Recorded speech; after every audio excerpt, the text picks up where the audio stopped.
Maswerteng hapon po mga ka-STL, narito na po ang resulta ng STL Bulacan para sa araw na to, second draw. May 18, 2025, araw ng linggo. Naway ang mga natayaan nyo pong mga numero kanina ay manalo nawa ngayong hapong ito, 4 PM. Kaya kunin nyo na po ang inyong mga tickets. Narito na po ang resulta. Ang mga numerong nanalo sa STL Bulacan ngayong hapong ito, May 18, 2025, 4 PM. Second draw result, 10 at 15 in exact order.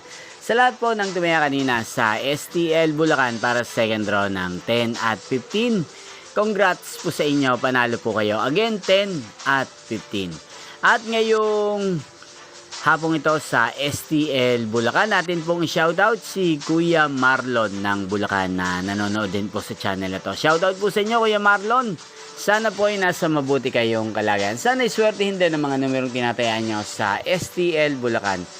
Inyo pong napanood ang resulta ng STL Bulacan sa channel na to, Roderick Hernandez TV. Magkita-kita pong muli tayo mamayang 8 PM. Thank you for watching.